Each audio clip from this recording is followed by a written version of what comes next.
Many of you know that our daughter was in a beauty pageant years ago. They don't call them that anymore, but it was the county fair royalty, and they still do that. They call it different things now, but anyhow, some friends of ours had a daughter who was involved in this royalty, and in the competition for the royalty, you do different things. One is how well you speak. So maybe another one might involve your poise.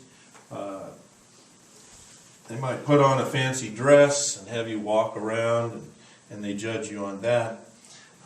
Sometimes they involve academics, how you do in school. And so, and then sometimes there's the talent part of it. And so these friends of ours were sharing with us how their daughter was involved in this, and for her talent, she wanted to demonstrate several talents. She has some musical abilities. She was involved in dance, and she's an artist. And so for her talent, she wanted to combine those three things. And so she did a dance set to music, choreographed to music, and as part of the dance, there was a large screen, like that, I suppose, and as part of the dance, she would come and make brush strokes on the screen, creating a picture. But as you watched, you couldn't tell what the picture was until she came to the very end of the dance. She had created all these different marks, and then she put one final brush stroke and picked the picture up and turned it over, and there it was. All of a sudden you could see complete a beautiful picture of a lion in all its regal glory. I mean, it's just, and it's one of those aha moments. The final stroke, revealing all of this beauty and all of this complete picture. In our passage this morning, we are seeing God painting a picture, and when he gets to verse 57, listen to what it says. It says, "And the people of all the earth came to Egypt to buy grain from Joseph, because the famine was severe in all the earth." And that's all of the known earth, or that region, I should say, to be more accurate. God's final brushstroke. Everything is set now.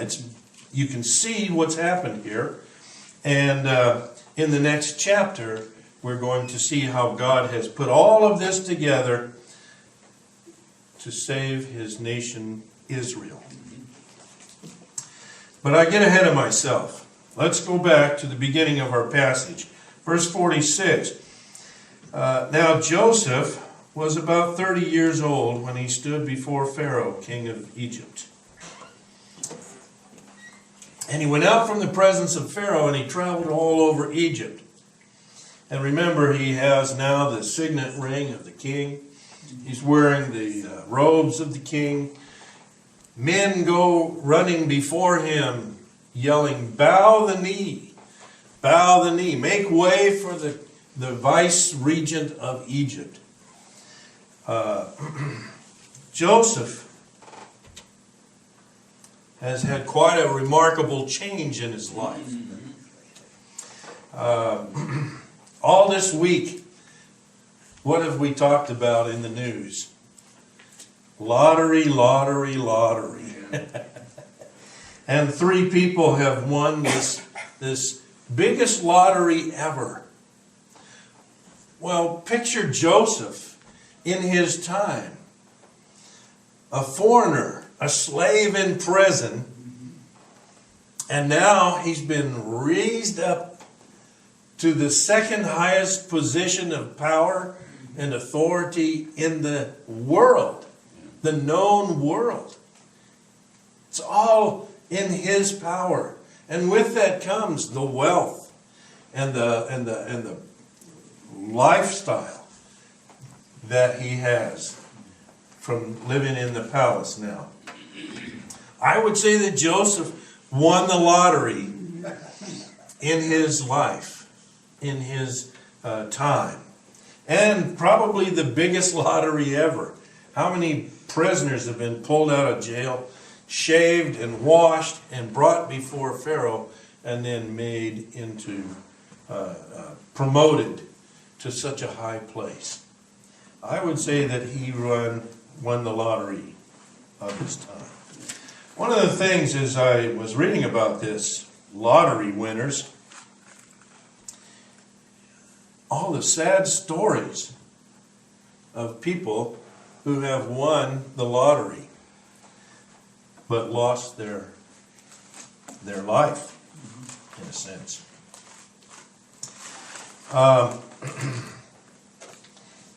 You see, there's a high risk in prosperity, it seems.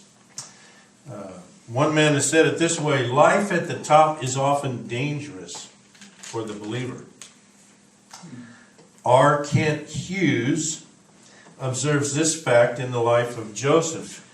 His clothing was Egyptian, his name was Egyptian, his language was Egyptian, his wife was Egyptian, and his father-in-law was the leading Egyptian sun worshiper. Joseph's soul was in greater peril than at any other time in his short life. The pinnacle of Egyptian life inclined the soul toward pride and independence. Article after article explain and describe how lottery winners, these multi-million-dollar lottery winners, one after the other, come crashing down and end up in bankruptcy. And their lives are a disaster. As high as 2 out of 3, or even 3 out of 4, 75% by some estimates of these lottery winners, within a matter of a few years, they are in the tank. Their lives in ruin. Prosperity is a high-risk deal. And people sometimes wonder, well, I've wondered sometimes, why God keeps me so poor. He's doing it because he loves me. My dad had that philosophy also. He said, I want to leave the kids with an inheritance, but he says, I don't want to ruin their lives. He was very wise in that perspective. And so Joseph has won the lottery. The question becomes then, will that prosperity spoil Joseph?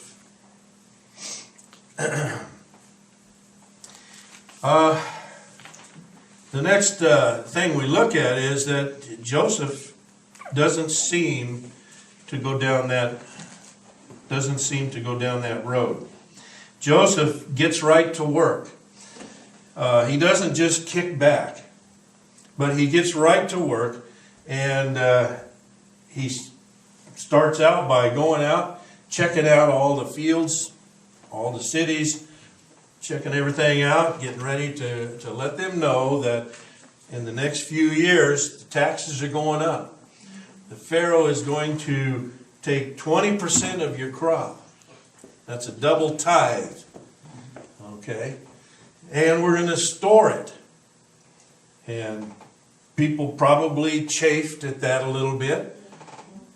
But the fact is, the crops were so bountiful that it was relatively painless. When we make that much money, we can live on less, a lower percentage of our income. And that's what they needed to do.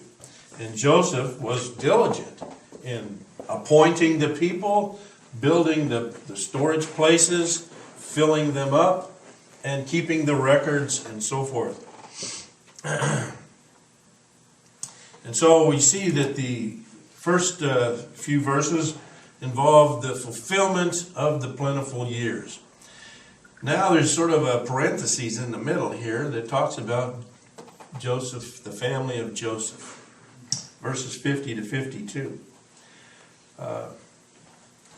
Now before the year of the famine, 2 sons were born to Joseph, whom Asenath, the daughter of Potiphera, priest of On, bore to him. And Joseph named the firstborn son Manasseh. And God has made me forget all my trouble and all my father's household. And he named the second son Ephraim, for he said, God has made me fruitful in the land of my affliction. Let's look first at Asenath, Joseph's wife. This is one of those rare instances that we see where the godly spouse influences the ungodly spouse in a good way. Our young people, we train our young people, we teach them, don't date non-believers because you're going to fall in love with them. And so often our hearts are broken as we see our children enter into these marriages which statistically do not do well. But Joseph had no choice in the matter. You see, when he was made Grand Vizier or Vice Regent, whatever you want to call him, when he was made the general of all of Egypt, part of his promotion involved Pharaoh picking a wife for him. Interesting. We don't even like it when our parents tell us who we should marry. But imagine the stranger. Joseph didn't know Pharaoh. And Pharaoh says, here, you're my second in command. Oh, and by the way, you need a wife. Take that one. It's a little bit unusual and strange for us. First of all, it's notice that it's Joseph, the Jew, marrying a Gentile. That bothers some people. Some people say, well, wait a minute, that's not right. And yet, remember the times. The Bible has not been written yet. There are no commandments at this point against marrying a Gentile, and in fact, many of the sons of the Jewish people went outside the Jewish family to marry. Later on, when Moses wrote the Bible, when Moses recorded the law for the Jewish nation, he did write these things. He gave some guidelines. And very common, you capture your enemies' women and children, and you take them home, you make them slaves.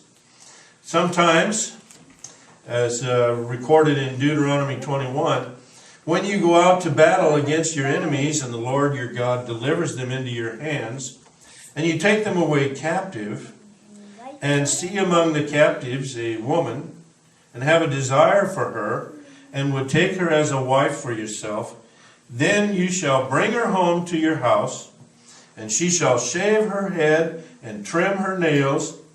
She shall also remove the clothes of her captivity, and shall remain in your house and mourn her father and mother a full month. After that, you may go into her and be her husband, and she shall be your wife. And so God made provision for these Jewish people, these Israelites, to marry the non-Jew. And that was not uncommon, to take a captive and turn that captive into a wife. Later on also, God did say, you shall not marry a Canaanite woman. Remember, the Canaanites, the people who lived in the promised land, they were the worst of the worst. They worshipped gods who required of them that they slaughter their own children. It just baffles us. And God was against that. And he said, don't marry those people. Don't interact with them. In fact, he says in Deuteronomy 20, you shall utterly destroy them, exterminate them, he says, the Hittite and the Amorite, the Canaanite, the Perizzite, the Hivite, and the Jebusite, as the Lord your God commanded you, so that they may not teach you to do according to all their detestable things which they have done for their gods, so that you would sin against the Lord your God. And so there is a ban on taking captives when they go in to kill or capture the promised land. Don't pick out these women and make them your wives, your concubines, your slaves. They will bring problems. And Solomon didn't follow this order. He did not obey this command. And you remember he took wives, the wisest man of all time, and he took wives from these nations that God had told him not to. And what did they do? They brought their gods with them. And they turned Solomon's head away from God. Very amazing story. We must conclude that Joseph's wife was blessed by God. And this really isn't too far out of the realm of reality here. Joseph is a type of Jesus. And Jesus is taking a Gentile bride. That is the church, is the bride of Christ. And so there's a bit of a picture here. Pastor Stephen Cole says this: Joseph is a type of Christ. There are many striking parallels. Christ was rejected by his own, suffered and died, and was then exalted as Savior of the world, at which time he received the name above all names and a Gentile bride, the church. Even so, Joseph, rejected by his brothers and given up as dead, was later exalted as the Savior of the world from famine. And so he received a new name and a Gentile bride. It fits the type. The parallels are there. Joseph was never recorded to have taken other wives, and this wife provided him with sons. That's a sign of God's blessing on the marriage in the Hebrew mind. And so the wife, Asenath, was influenced and turned godly and joined Joseph in a godly family. She bore 2 sons to Joseph, and symbolizing God's blessing on the marriage, because sons were prized so highly in the Hebrew culture. Also, notice that they have Hebrew names. Joseph gave them Hebrew names, and we're told why. Verse 51 says that he named the first one Manasseh because God has made me forget all my trouble and my father's household. Now, he didn't forget in the sense of he never remembered Jacob and the other brothers and so forth. But it wasn't on his mind. He was able to function. God allowed him to move beyond his past. That was so sad for him. And so Manasseh was a reminder that God had allowed him to forget. Forgetting is very important. A lot of times we need to forget so we can move on. If we have problems where we're needing to forgive someone, we need to forgive. And part of forgiving is forgetting. If you haven't forgotten it, and I don't mean that you can't dredge up the memory, I mean that you haven't forgotten it to the point where you can function and you're not bitter and you're not dwelling on it all the time. Amen. You haven't forgiven yet. It's not an easy thing sometimes. But forgetting is a blessing. And it has to be part of the forgiveness process. Verse 51, Manasseh. Verse 52, second son named Ephraim. Ephraim, more positive name. He says, for he said, God has made me fruitful in the land of my affliction. Notice that Joseph still understands and recognizes that this is not his land. It's the land of his affliction. This is where God placed him. And we're going to see that God places him there for a purpose. But he understands that this is not his home, his homeland.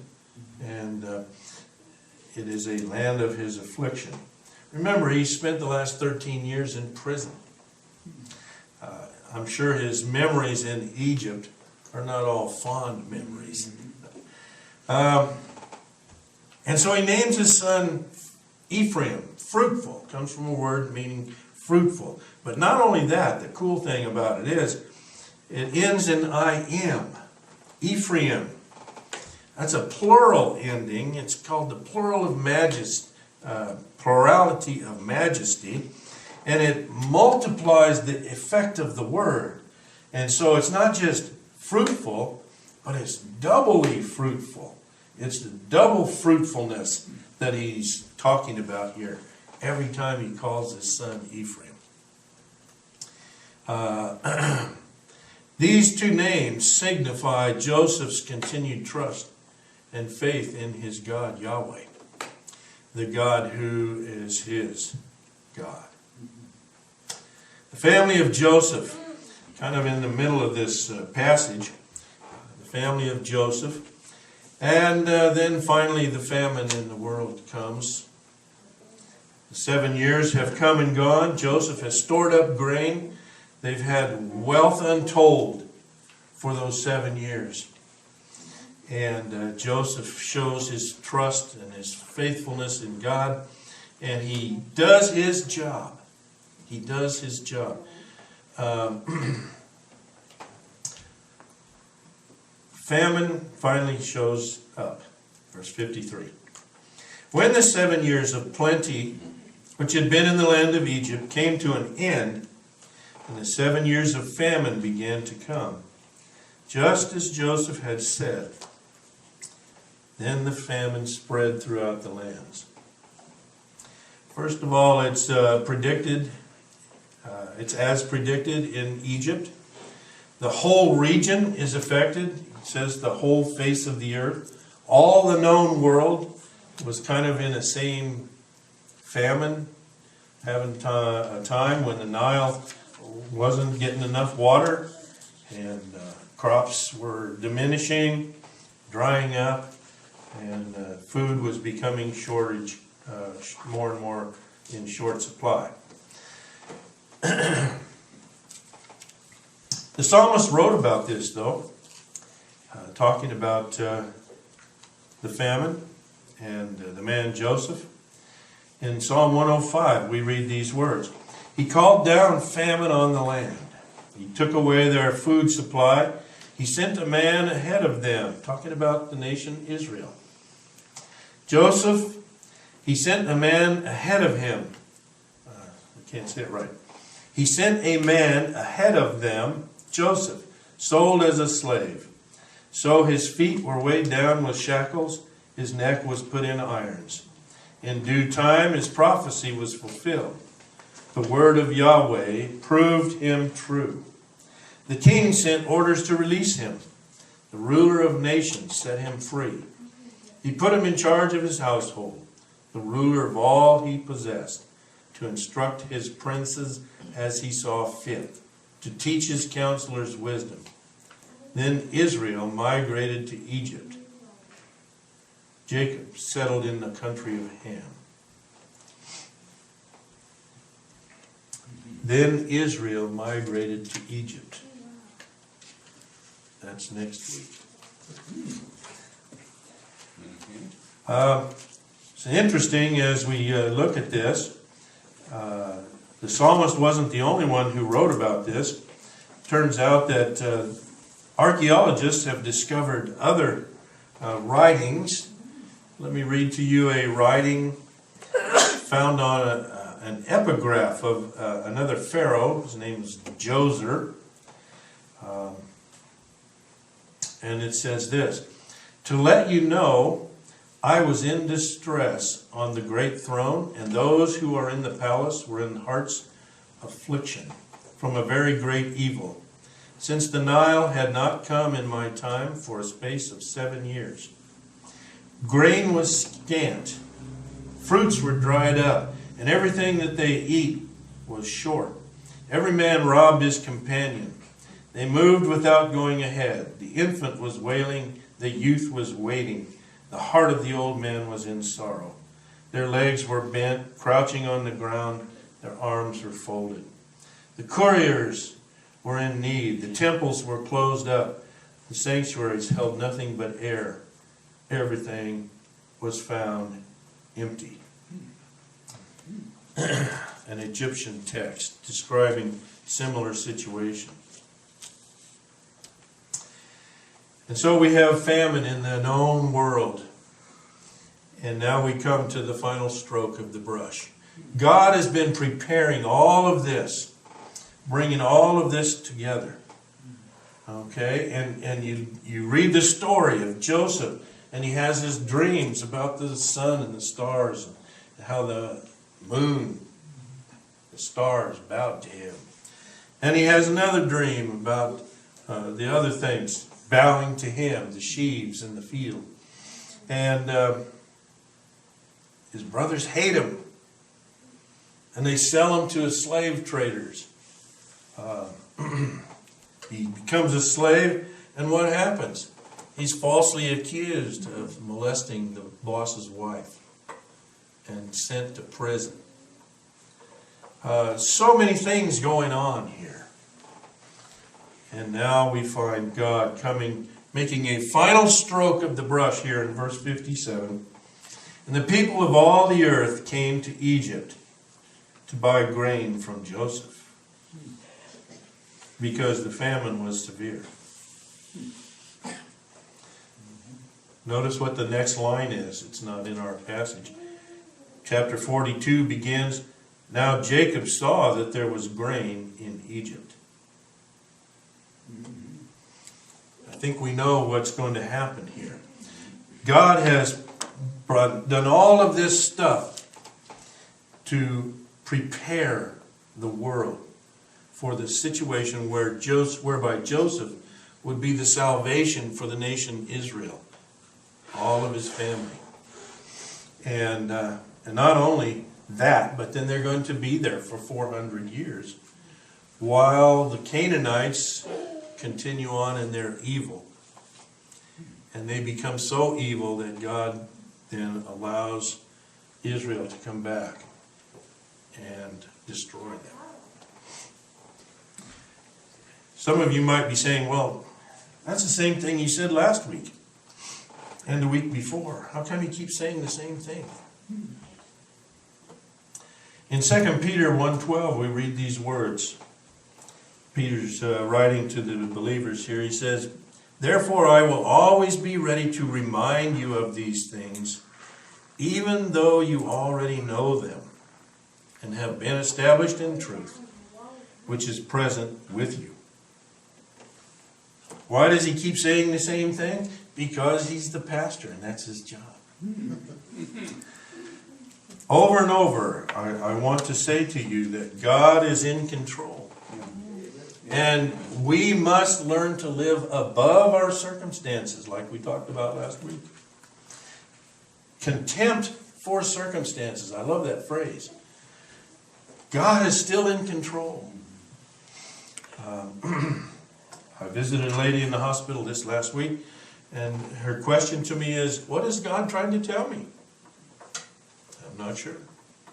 I don't know if I have an answer. But that's the answer, that's the question that comes into our minds when we get into these terrible situations. Maybe it's financial, maybe it's relationship situation, maybe it's our children or our parents that are creating issues or problems, questions. God is still going to eventually lay down that final stroke with the brush, and it'll all become clear. We'll see what He's trying to do.